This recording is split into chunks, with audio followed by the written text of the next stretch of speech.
Today is day 5 of the September 87 7-day retreat.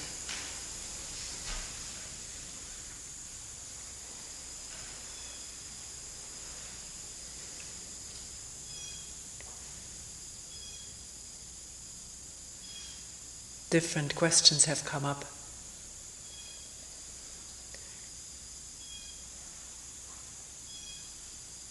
I've written some of them down.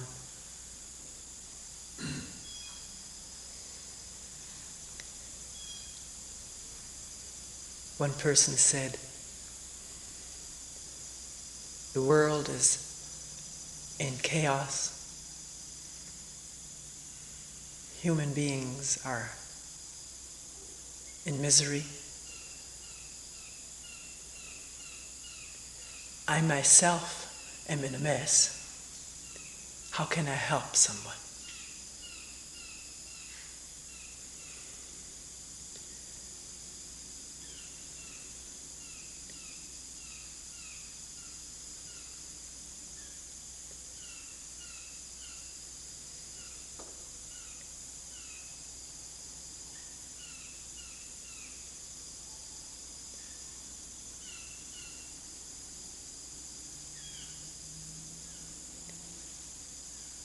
Another request was, could you say some more about desire?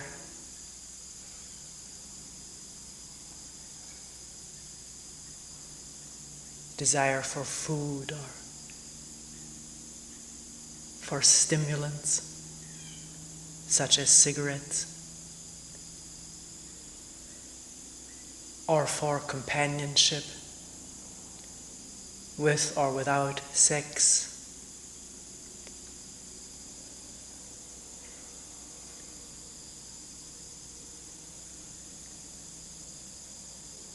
Somebody asked, is there a right communication?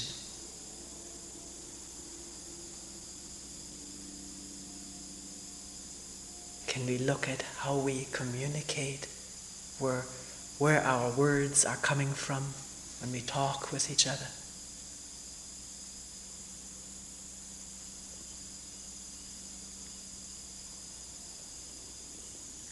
And in a few meetings, there came up this whole problem of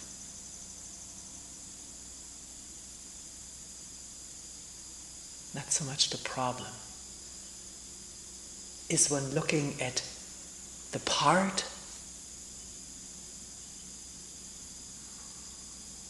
Is one dealing with parts?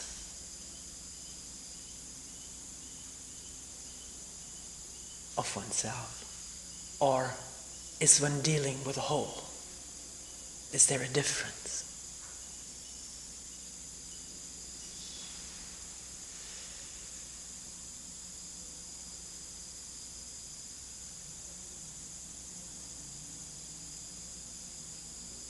So where to start?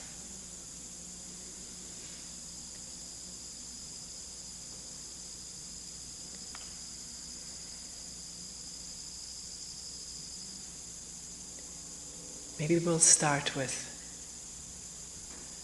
what seems to be such an enormous part of our human living, the desire.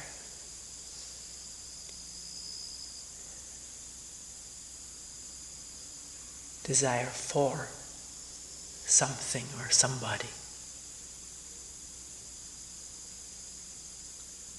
We talked yesterday at great length and depth about fear.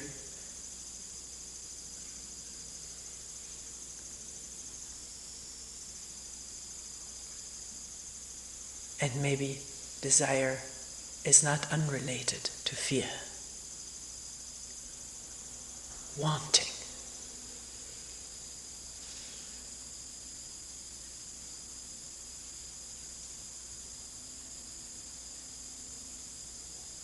The fear of lack and wanting coming out of that fear of lack, or the discontent of lack. of unfulfillment, boredom.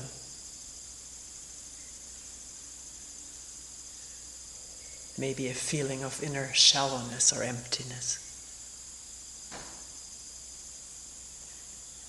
So what is desire?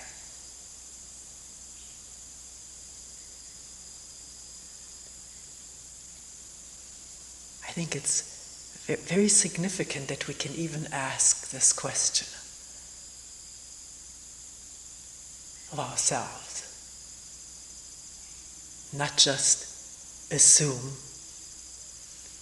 it is such and such and such, what one has maybe read or remember from Psychology 101. Things like this are dealt with in psychology courses.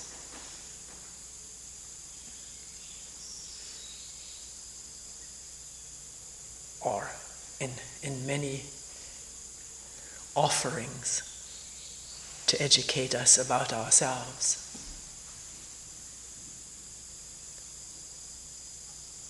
Through what some expert or authority has to say. Very significant that we can ask this question of ourselves and maybe find out for ourselves by observing within ourselves the arising of desire.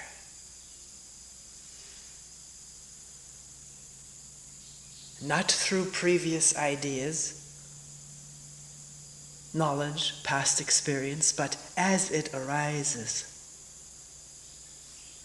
And with an observation which is free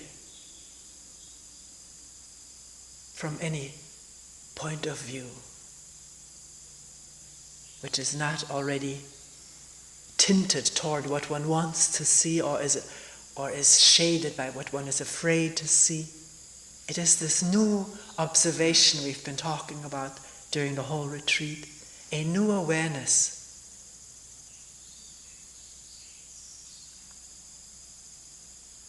Which is totally without prejudice or judgment. Which is open, vulnerably open to discover what is there in a human being, which we call ourself.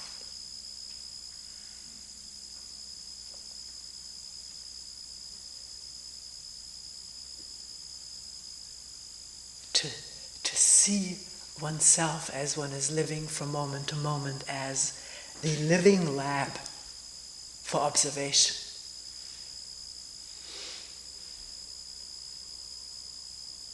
Not to judge what desire is in someone else as one has observed it and judged it, but as it arises.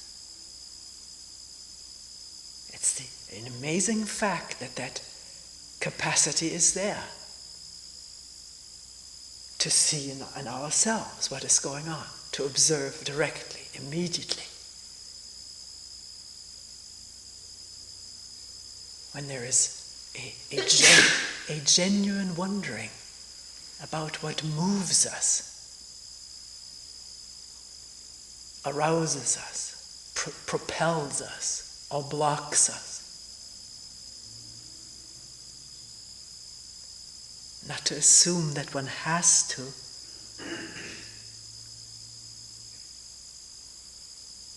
undergo years of therapy. That is not saying anything against therapy. People feel greatly helped by it. And probably when there is help in therapy, something is seen directly.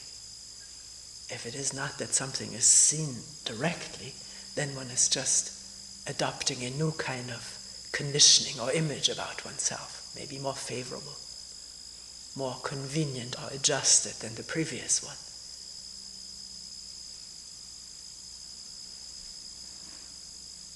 So whenever one wants to find out something about oneself, the energy will be there to watch, to become aware of prejudices or fixed opinions and realize that that distorts what one sees. One can find that out for oneself.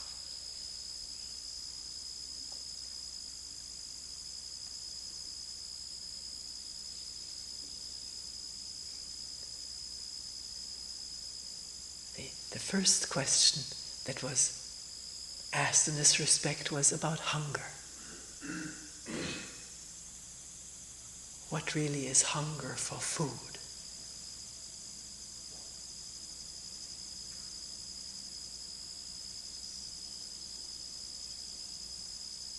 Well, one may not be hungry right now. We've had plenty of cereal and stuff with it. Maybe one is hungry. I know somebody who says he's always hungry. He can always eat. He just doesn't do it, but he could always eat.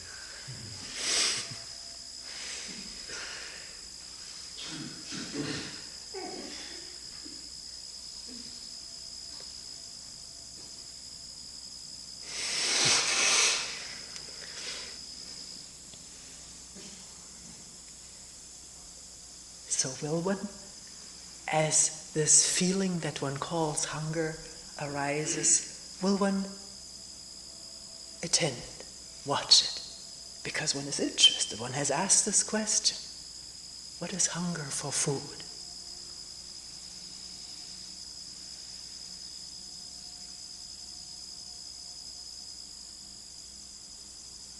But we're taking the case right now that there are actual symptoms of low blood sugar, empty stomach that are palpable and noticeable.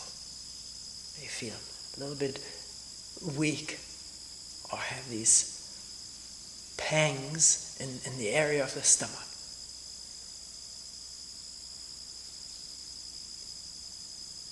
The little baby understands, knows when it's hungry, it starts crying.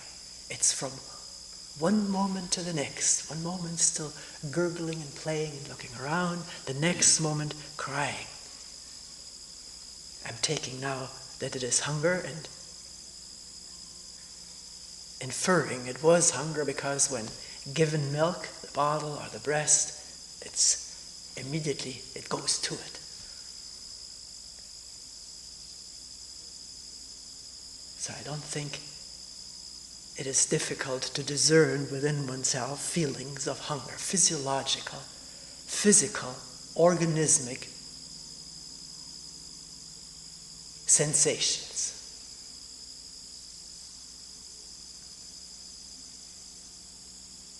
Usually we don't attend to those very much because the first occurrence of this sensation immediately triggers thought, imagination. And that is what we may be familiar with, or may notice more than what is actually happening organismically. One finds oneself, if one is not at a set table, imagining food in all varieties, colors, shapes, and fragrances, textures. Something one would like to have right now is imaginable, almost as though it was real.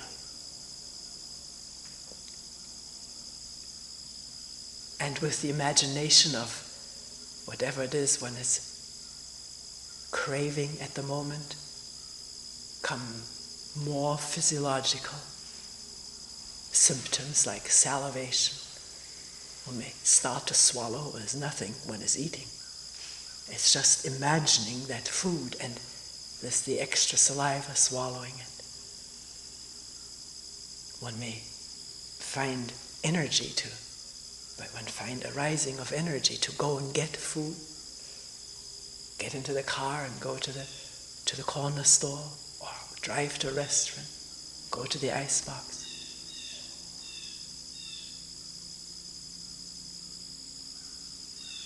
everything set in motion to fulfill this desire for food.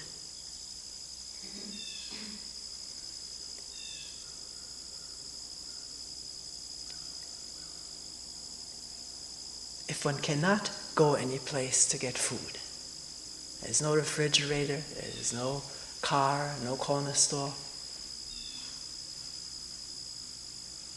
does one remain with a fantasy?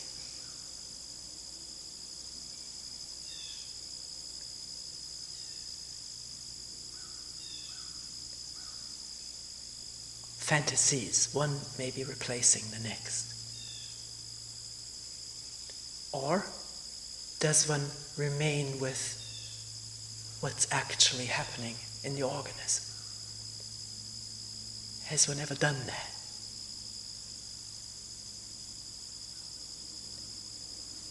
Just attending to what is actually happening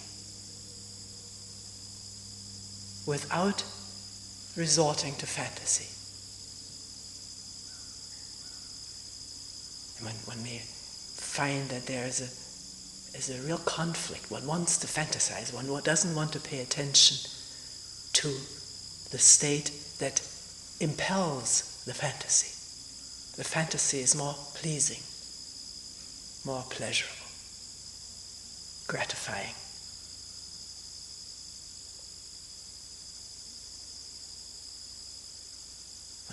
One can find a real impulse existing toward fantasy.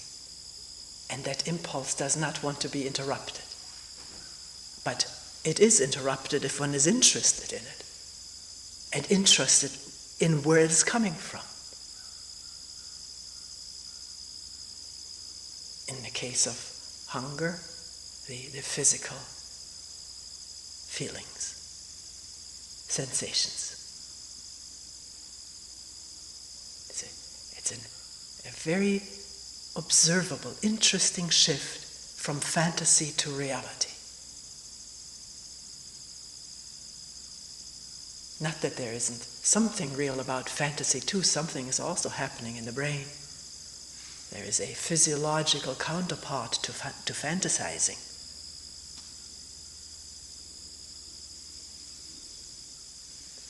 But we're not aware of that. We are involved and caught up in the content of the internal movie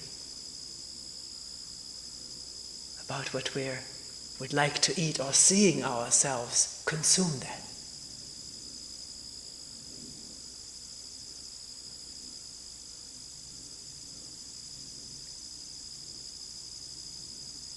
So, next time one finds fantasizing about food, can one ask what else is going on? And the attention being with the feelings, the sensations of hunger. One may find there aren't any sensations of hunger. Maybe for this person who says, I'm never hungry, but I could always eat. What is going on when there's fantasy of food?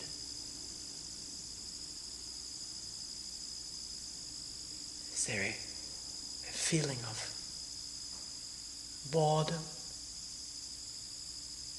anxiety? Many people eat or feel like eating, fantasizing food out of a feeling of restlessness and anxiety, which is assuaged through imagining food or eating it.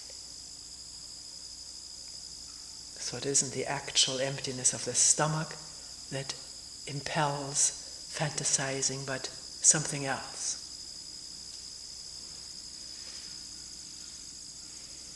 Maybe anger, frustration, something. Again, can that shift take place internally from involvement, absorption in the pleasure of the fantasy to what's actually impelling that.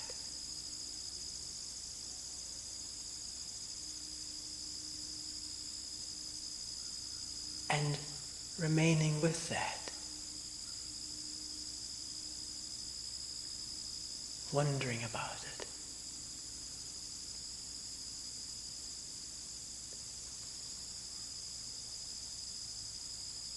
I think the same goes for desire for smoking or drinking. So quickly the fantasy of having that cigarette, smelling it, tasting it, maybe feeling the effects of it even before it is lit, a remembrance of the effects. Can that shift take place to the state which demands the cigarette in a non-judgmental way, not doing that in order to quit smoking? It's not a method, it's not a technique as a means to an end. One may use it that way.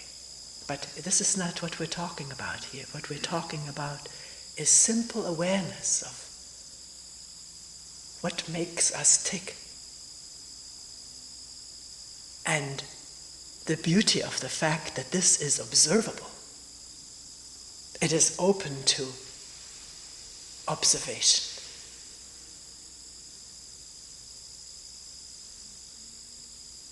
And we may find that we don't want to do that. We want to remain with the pleasure of imagination, even though we profess being interested in what is going on in ourselves. That in itself is a discovery, isn't it? To see how much one resists leaving the fantasy and being with what compels it, what brings it forth. Maybe a very complex thing.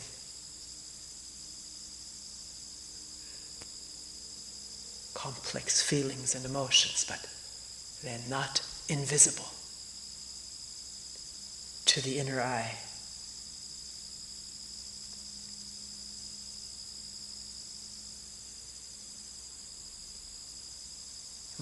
One may even find that if one is with the anxiety that demands imagination of food or cigarette or drink or drug,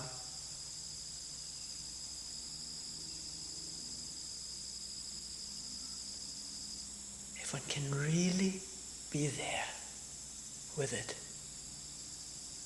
without any violence whatsoever, no force, no pressure. Just being with it like with a friend whom one has known for a long time. One doesn't have to engage in polite conversation or small talk. One can just be together.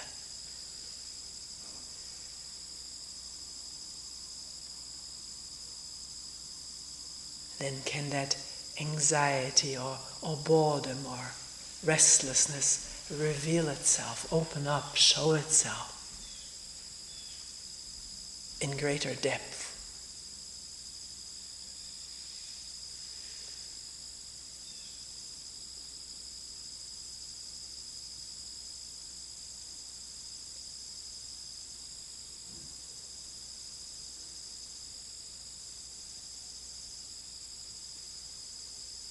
If one does go to eat or light up a cigarette,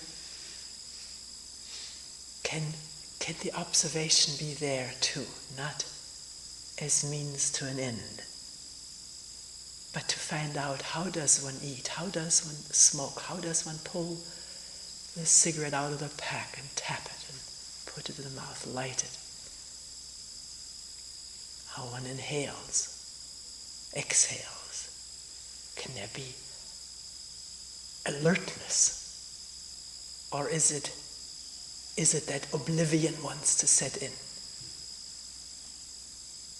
Maybe that's part of it, part of the pleasure of smoking or drinking. That oblivion, that relief from what? And attention may seem an intrusive thing into an area that one doesn't want to be open to observation. One may find that, maybe not. But if one finds that, isn't that worth finding? Why does one not want to observe that?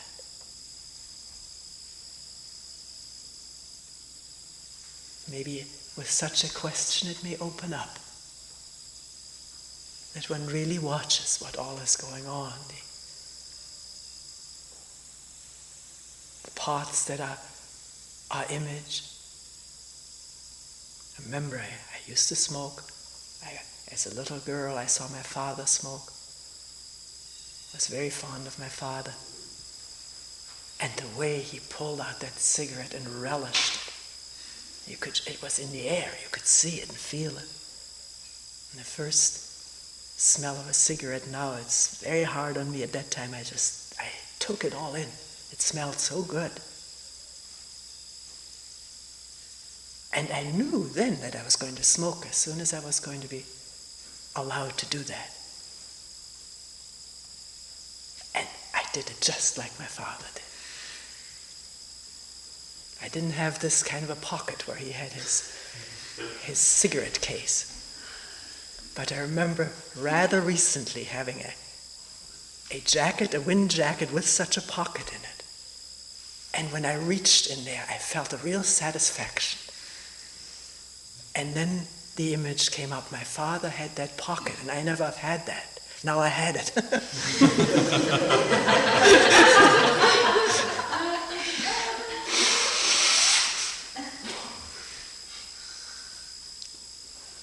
If this isn't caught, you're going to be continuing to put things into that pocket and feel great and become sort of addicted to it, to the image.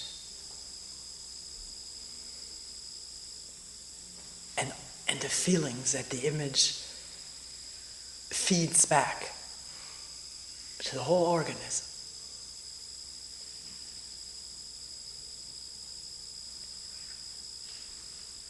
Because we have, for smoking, we have infinite role models staring at us from posters and ads.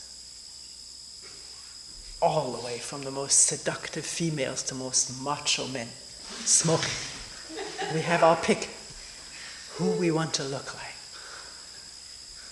And we may laugh about it now, but when there's a teenager in what is called the identity crisis today, not knowing who and what one is and wanting to be like somebody, then it may not be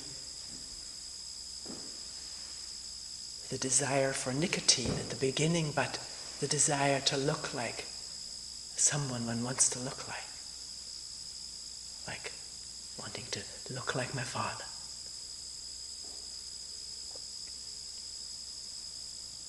But going further than that, what are the feelings, the sensations upon inhaling?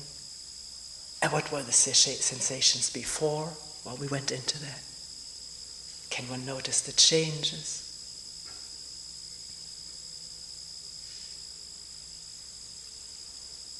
And make this whole, one is engaged in it maybe many times a day, sometimes 20 or 40 times a day. Can one make that all clear? Bring it to the light of day. So maybe that the process from beginning to end is clear.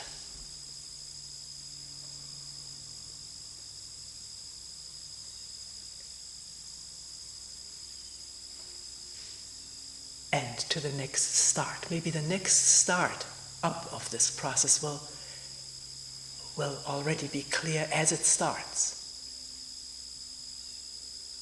One will see it. One can see it at a glance. It's up to each one of us whether we want to do that or not.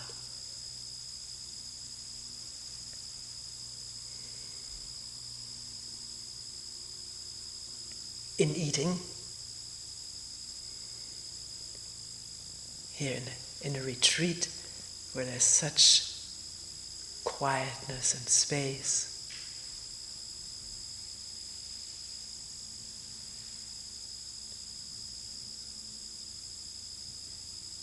can one be aware of this whole process of eating?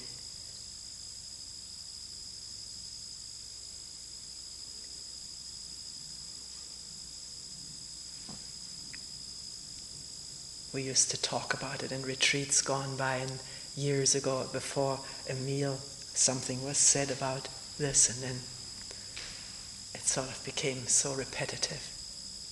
And it's up to each one of us to look how one helps oneself to food. Are there already conditioned responses at work? Maybe fear of not getting enough, wanting to have more.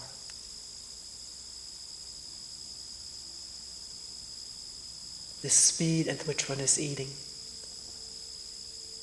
is that just a habit, or is there more than habit? Is there also wanting the next bite before the first one has been chewed and swallowed? Maybe an ancient way of eating. If one has grown up in a large family, maybe not too affluent, there may have always been fear one may not get one's fair share, and that has become part of the eating pattern. We call it greed, but greed is already such an evaluative term. It's much better to observe directly the thoughts, the feelings, the motions one goes through. And in this observation, they may change. A speedy gulping may slow down just because there's interest and awareness.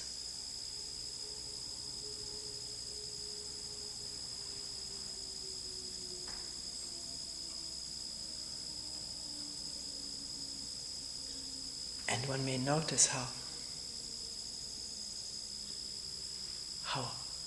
much easier the whole after process is if one hasn't gulped and speeded and eaten too much. I think with awareness one is more alert to when one has had enough, because the mind isn't just in the fantasy of the more, but with the whole process of the body.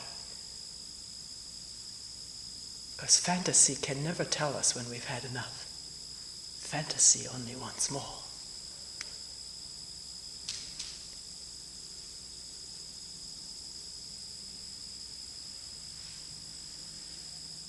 Because there's also, when something tastes so good, one wants to prolong the taste. One is clinging to the taste and wants to prolong that pleasure. There's a sensual pleasure. And in that attachment, or whatever you want to call it, again, there's no paying attention to the whole of the organism.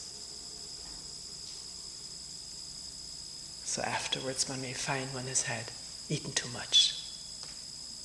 There's discomfort or tiredness. To have this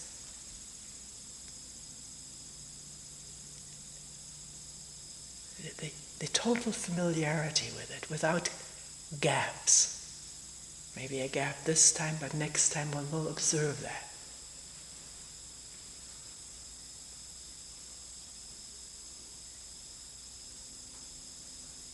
So such vital processes don't happen in such darkness.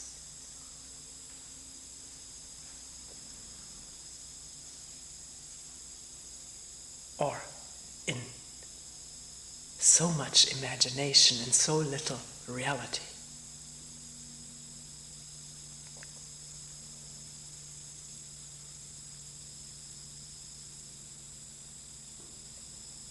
The desire for companionship, for being with somebody,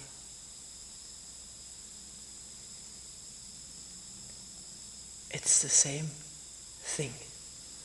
Is there fantasy? And where does it come from? We talked in our first talk about this boundless loneliness that human beings experience all over the world, which may be one soil out of which the desire for companionship grows. Hoping through companionship not to have to feel the ache of loneliness.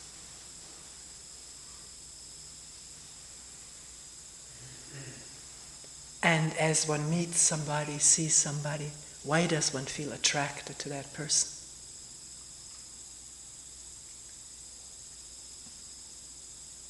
Is one willing to ask this question, to look at it?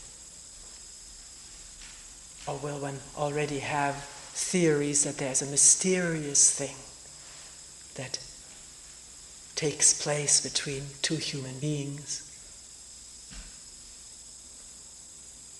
Maybe from previous lifetimes one has already known oneself. This is often talked about, where previous lifetimes are talked about.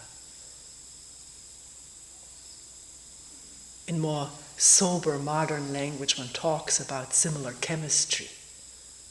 One shares similar chemistry. I've sometimes wondered what this means. Why one uses that word, that expression. Next time somebody brings it up, I'll ask. We'll look at it.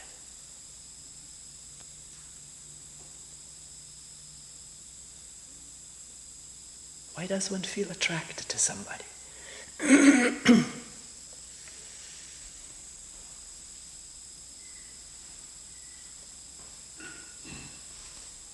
Does one know? Does one see that person? Or does one have an image of that person?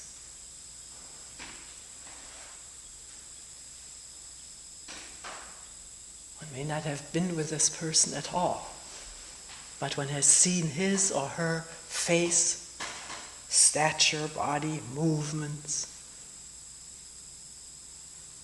the way he, she smiles, the way he, she looks at me.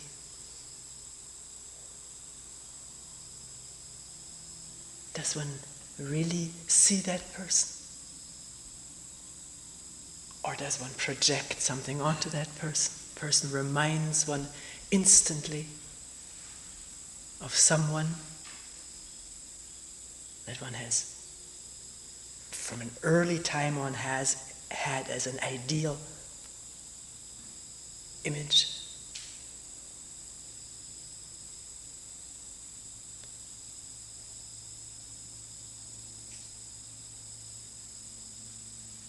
This is why seeing a person who looks like someone or some picture that one has always idolized throughout one's life, that there's an immediate attraction to that picture and what that picture has meant in one's life, the fantasies that have woven around it throughout the years.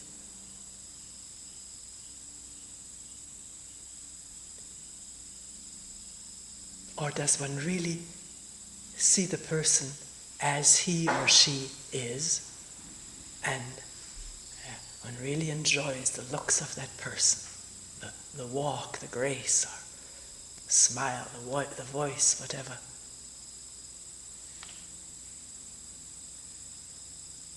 And then is that all? I'm not saying it should be all. I'm asking, is that all?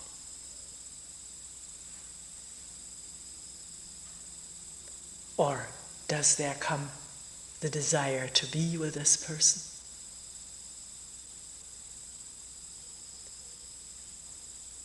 And how does that arise?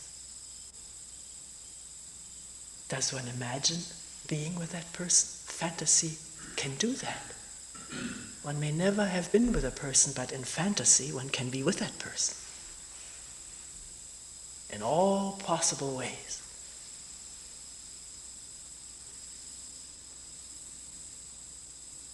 And does that fantasy of being with that person arouse physiological impulses?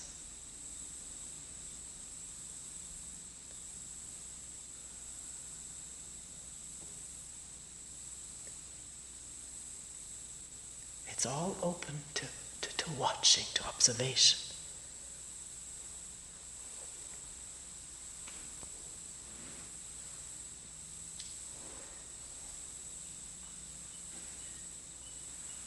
If one just sees somebody and the joy of seeing a beautiful person,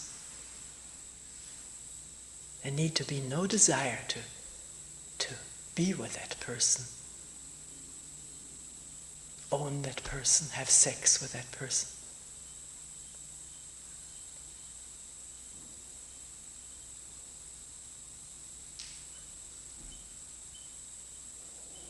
These are things that one imagines and then goes for. Is that so? It's for look at it.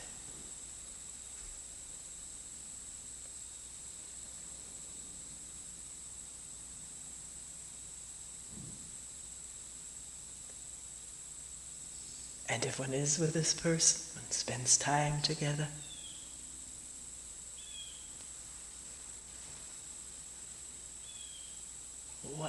what goes on?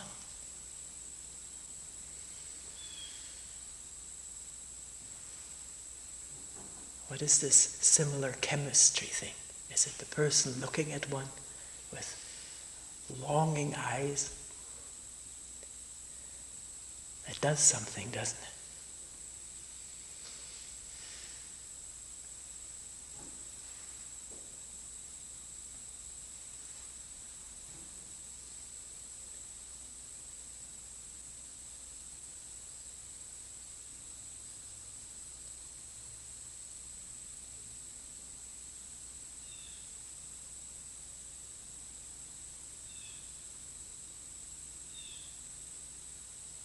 Is there self-image involved? When one is looked at, does one feel wanted, loved, desired, and that it gives tremendous energy?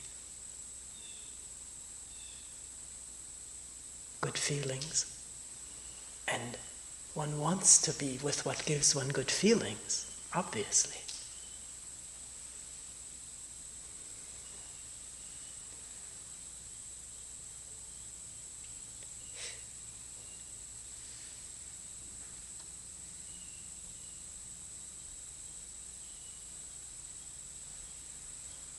One says one is falling in love with a person. Is one falling in love, whatever that means, with this person, or to a good extent with oneself? Because one is made to feel so good because somebody is looking at one, paying attention, or expressing tenderness, affection.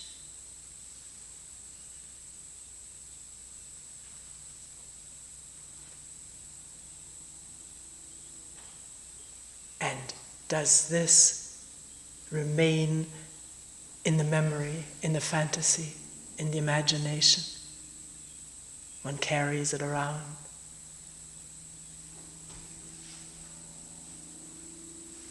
evoking physical desire when this fantasy comes up. When one is with this person, is one really with a person, or is one with a fantasy of this person? With a fantasy about each other? And does the fantasy continue after one has been with the person? About how wonderful it was and when can it happen again?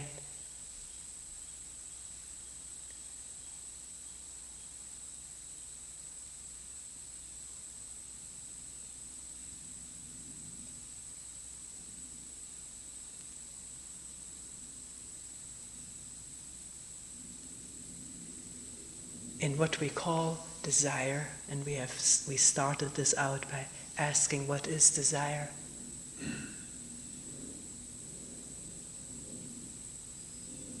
Does fantasy play the major part? Fantasy and image, self-image and other image, and the image together, or the image of the food, the anticipation in fantasy of how one is going to feel when one has had that cigarette or that drink.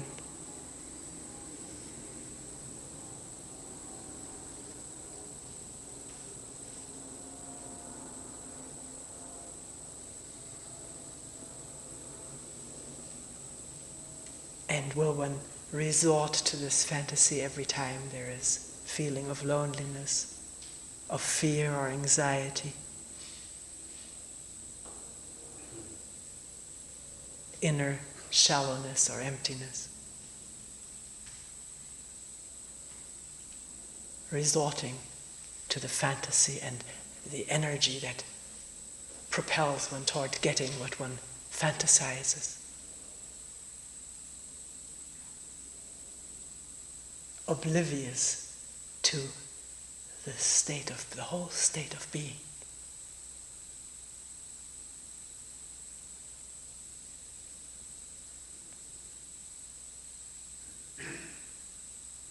Out of which these fantasies emerge.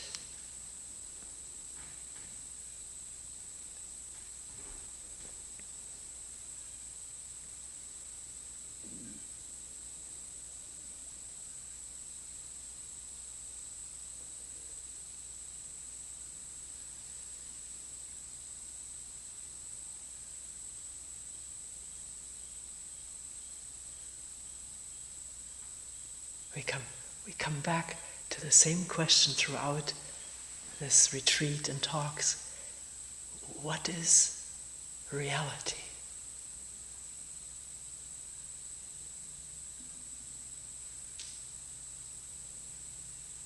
Is it possible to be really alive, not with fantasy,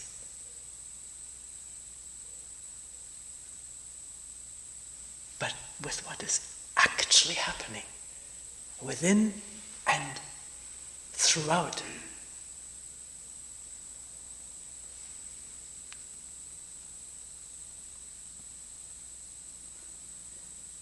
And if there is this aliveness, this wholeness of life, oneself, an integral part of it,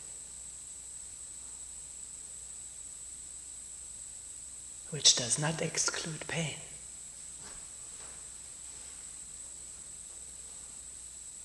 doesn't mean only the beauty of a sun breaking through the clouds and warming the hill and sparkling on the leaves. There's also pain, sorrow. But alive with the facts, then will there be this tremendous addiction to fantasy? Will there be that need, the need for that fix?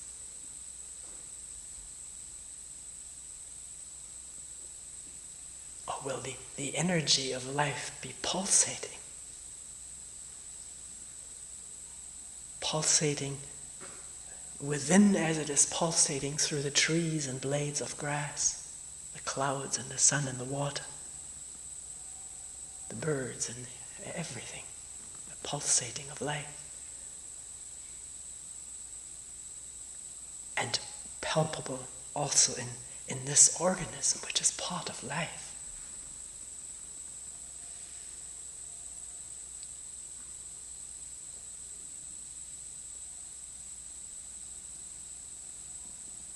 And is when there is relationship, when we are in a relationship, does that have to have its basis in fantasy and image? Self-image, other image, image together. The idea of us, or can it be grounded in who we are at this moment? Not really knowing who we are, because we're so changeable.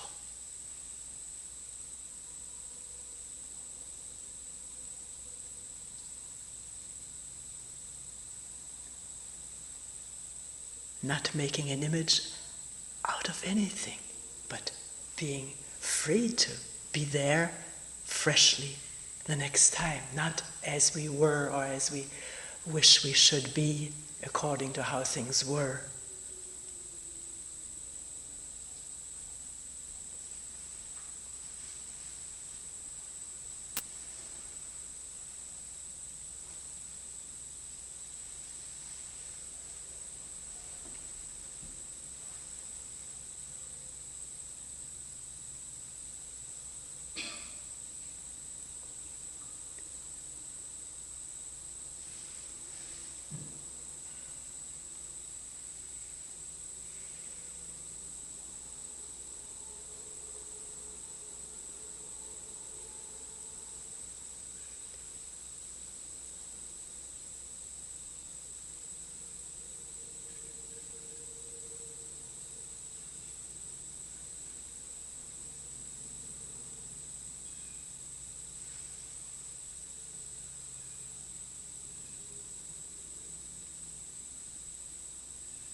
We will end here for today.